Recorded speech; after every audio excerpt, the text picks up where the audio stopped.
let's face it. I mean, most of us, when we're thinking about Mexican food, we're thinking about pairing it with some beer. And I mean, Mexico has a great history of beer making. It dates back almost 2 centuries. And things have gotten a lot more interesting in the last few years, just as they have in the United States, with all these beautiful artisan craft brews. But there's another chapter to this beverage story, and it has to do with wine. I mean, did you know that the oldest winery in the Americas was established in Mexico in 1597? It's Casa Madero. And this revolution in winemaking, well, it's happening in some of the most unexpected places. High in the rooftops of Mexico City, above one of the city's most upscale neighborhoods, is Vinícola Urbana. Here, surrounded by skyscrapers, they're growing grapes and making small batches of wine in a truly inner-city environment. My friend Marvin Nahmias showed me around this very unique project. Now, while they can only grow enough grapes here to do small tests, they're actually bringing in grapes from other regions of Mexico to this rooftop winery so that they can bottle enough to sell.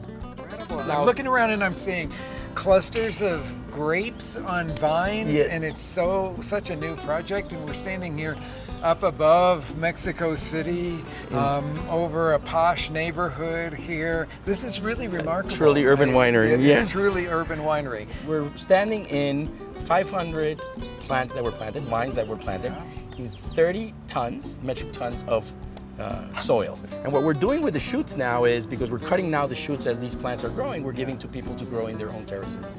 Oh, so we're getting kids and saying, can I grow this in my house? So we've got people saying, can I grow 30 square meters of Malbec? Sure. I don't know if I'm going to be buying grapes, not from Valle, but from Mexico City.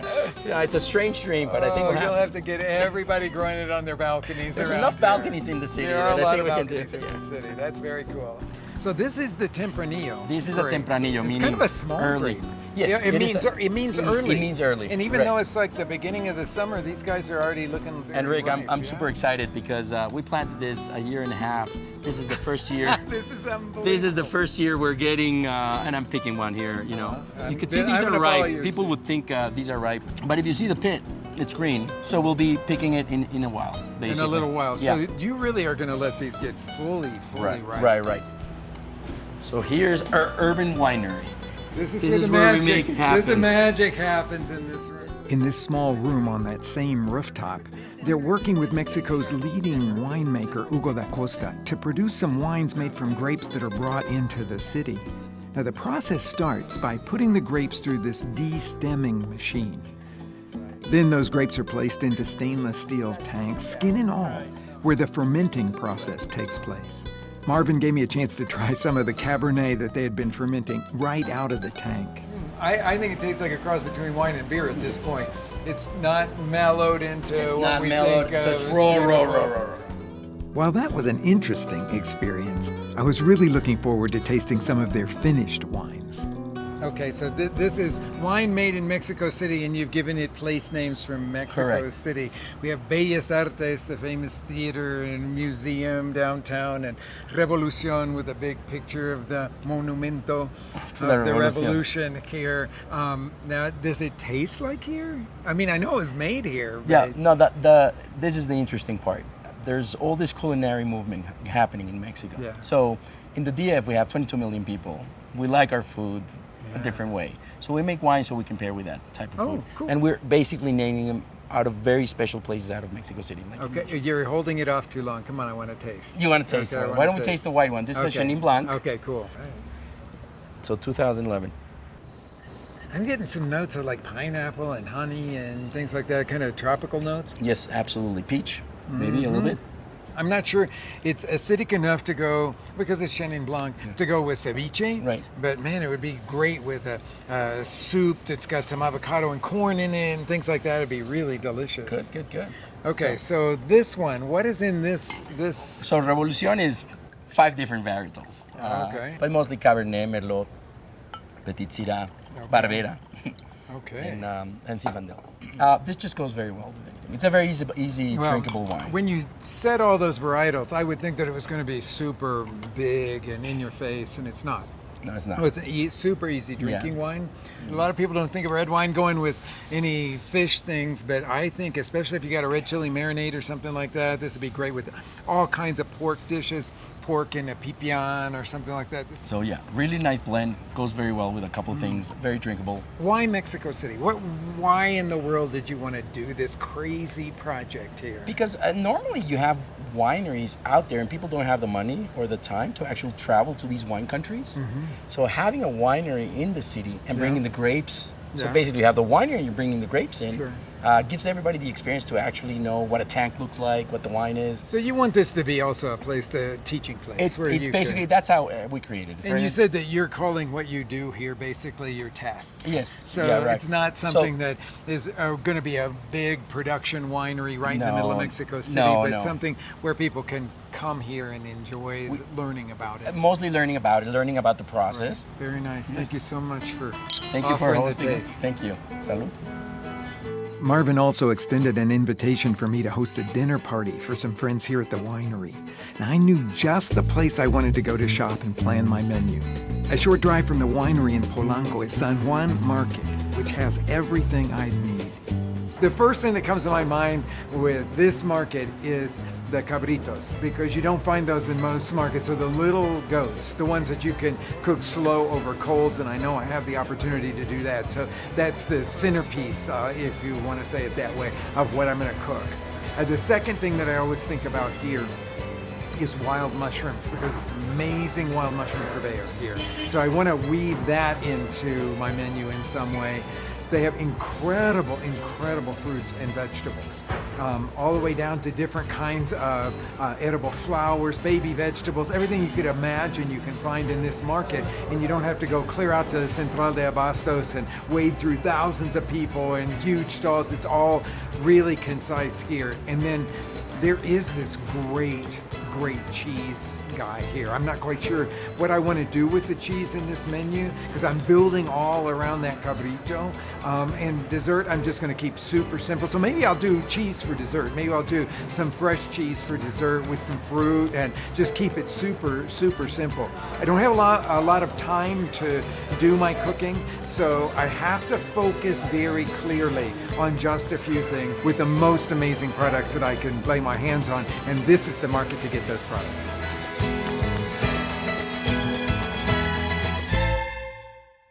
Well, I love live fire cooking, and the chance to use a new grill is always a really exciting experience for me.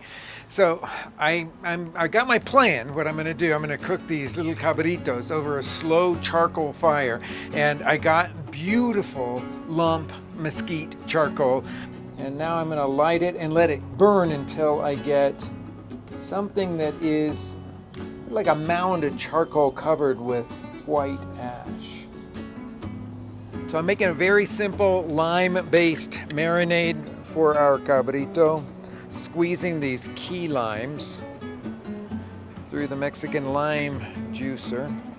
And they have so much more aroma than our typical Persian limes or Barris limes. So I'm going to finish this liquid part of the marinade by adding olive oil. Make it at about a 2-to-1 ratio, olive oil to lime juice.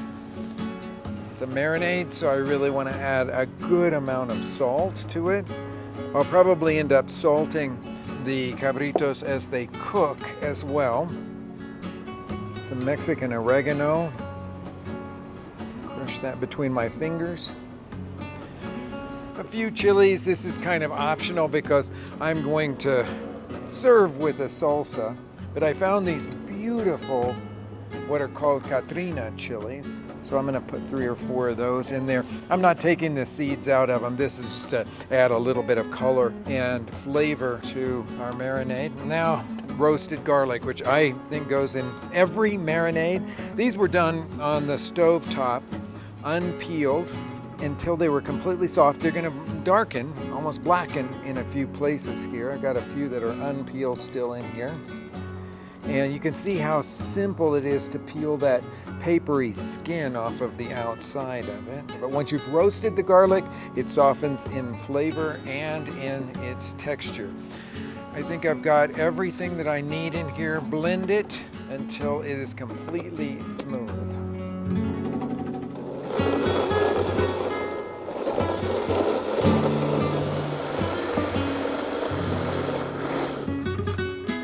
I have my cabritos over here. Half will go onto each one of them.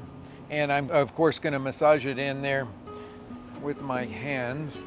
And I also want to grind a bunch of black pepper. I mean a lot, like a couple of tablespoons, because I'm going to add that as a kind of last coating as part of this marinade. For this, because I'm going to splay it, I want to make sure that the marinade is on the inside and the outside.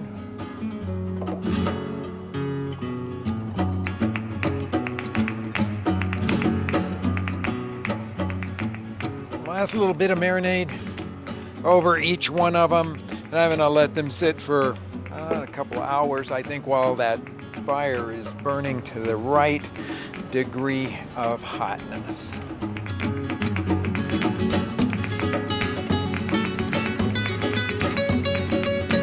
So you can see that we've got the cabritos now over the hot coals, but this is a really special kind of grill that's set up for roasting cabritos. This are splayed open ones like this, but we've tied it in 4 corners there and then 3 places right down the spine to keep it cooking like that. Now, if I was cooking at home, I don't have this kind of a grill set up there. So what I would do is to just heat my grill to kind of low, and then I could do a butterflied leg of lamb with the same kind of marinade. I could do a butterflied chicken, and I would cook it the same way, low, slow, smoky, just like we're doing with this one. Now you can see it's skin side up here, and I'm gonna cook it mostly that way. I'm actually gonna turn this on so that I can get it to sort of flatten out like that. And I'm gonna cook it with the heat coming up and penetrating through the bones on that side. At the very end, I'll rotate it back around and let the skin brown nicely. It'll take for these probably around 3 hours or so.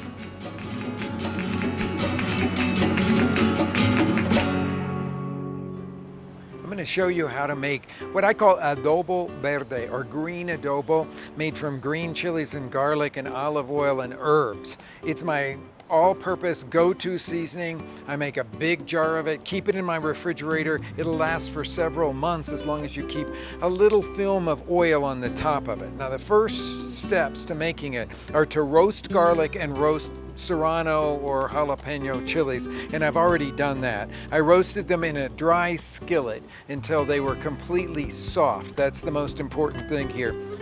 Take the stems off the roasted serrano chilies. I'm using 4, but of course you could adjust the number depending on how spicy you like it. Give the chilies and the garlic a rough chop, and then scoop them into the blender. Next, take a big handful of cilantro, cut off the lower stems, and give the rest a rough chop before putting that into the blender too. Do the same with a handful of parsley. Add about 2 teaspoons of salt, a cup of olive oil, and then blend it all together. Typically, I pour this into a jar and store it in the refrigerator till I'm ready to use it. Today, I'm ready to use it, so I'm just gonna leave it right in the blender jar. A lot of people say they don't like chayote because they think it's kind of watery and tasteless. So I'm gonna show you a way to make chayote so utterly delicious that it'll become high on your list of ways to prepare any vegetable. So I'm cutting the seeds out of the chayote, and without peeling it, because I think it's got a tender skin, so I don't peel it. I'm going to cut it into roughly 1-inch chunks. I'm making a large batch of chayote for my party tonight. I put it all into a large roasting pan here and drizzle it with olive oil. And then sprinkle it with salt. I'm using this beautiful salt from the western coast of Mexico, the Colima salt. Generous amount on here. Now crushed black pepper over that.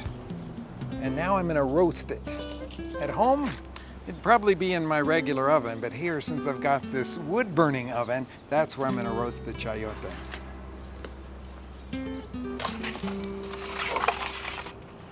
Now, if the temperature's what I think it is, it's gonna take me 20 to 25 minutes to get those chayote completely soft through and beautifully browned.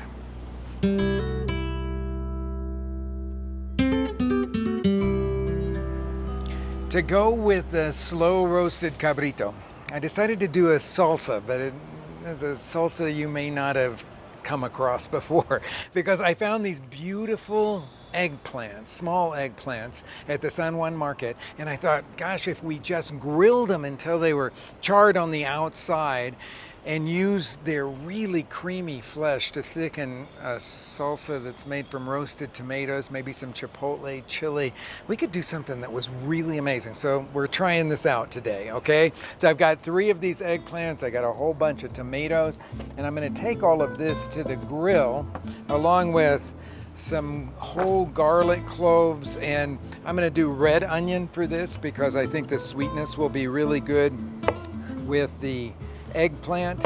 Cut the top and bottom off, and then the rest of it into about a little less than 1/2-inch rounds. And then all of this is gonna go onto the grill. I'm gonna grill roast it until it's beautifully browned and completely soft on the inside.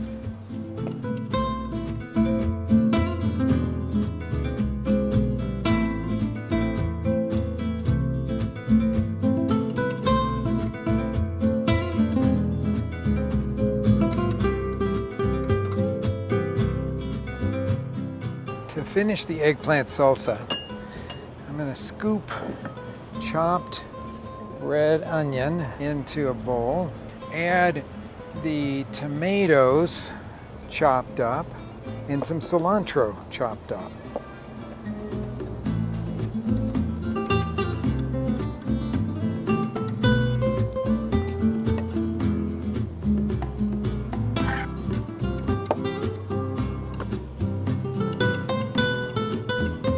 All right, now the eggplant part of this, which is kind of the interesting part to me because it makes a beautiful creamy salsa.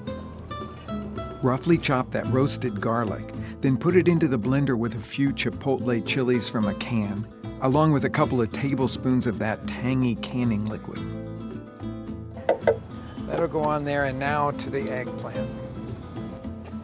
These have roasted on the grill until their skin is completely charred and the flesh is very soft on the inside. I mean, they'll really look charred on the outside. That shouldn't alarm you at all. Cut the tops off like that, and then split them so you can open them up in half. And then I'm going to use a spoon to scrape that very soft flesh from the charred skin and add it directly to the blender jar. And blend this mixture until it's smooth.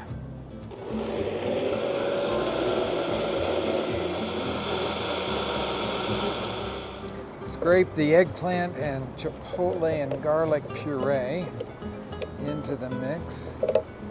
Season it with salt and a little bit of lime juice. Give it a taste.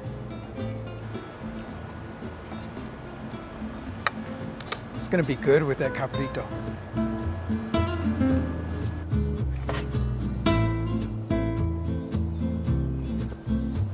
The chayote is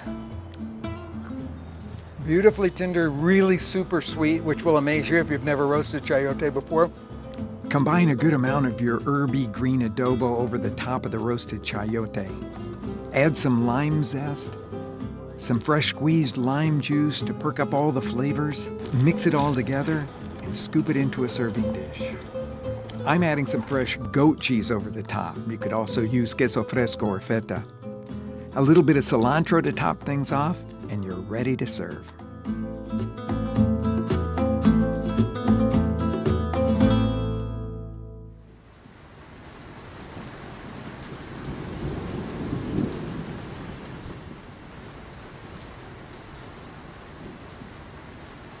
Okay, best laid plans. It started raining, but we're still going to go through with this beautiful dinner party. Well, I hope we're going to go through with this beautiful dinner party. No, we are. And I'm going to show you how to make my sort of go-to special occasion tostada as a little pass-around appetizer. It's made with some cooked shrimp. So I've got cooked shrimp here cut into pieces. Super simple. A little bit of chopped onion goes over the top of that. I like to rinse the onion off after I chop it so that I can make sure it has the freshest, brightest, cleanest flavor. Some chopped fresh tomato on that, and then an avocado sauce. So you can see it's very classic flavors here. I've got a couple of ripe avocados, go around the pit, twist the two sides apart, take the pit out of the avocado, scoop the avocado flesh from the skin into the blender jar. To that, add a little bit of cilantro and give it a little rough chop.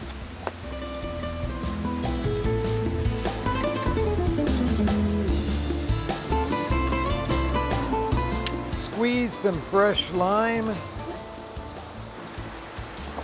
Add that to the blender. I'm adding a couple of spicy serrano chilies as well. Then blend everything until it's smooth. Thin it out with a little bit of water. Season it with salt. Blend it together a bit more, and then add that to your shrimp mixture. That's nicely mixed. I've got beautiful tostadas. You can buy tostadas pretty much anywhere in the United States, but here in Mexico you can get some very distinctive ones, like this one that has toasted sesame seeds in it, which I think is going to be beautiful with this very fresh tostada of avocado, tomato, and beautiful fresh Gulf shrimp. A little bit more chopped fresh tomato on top of it, and a very nice leaf of cilantro on top of that. Makes a very simple, very special pass-around appetizer for your rainy dinner party.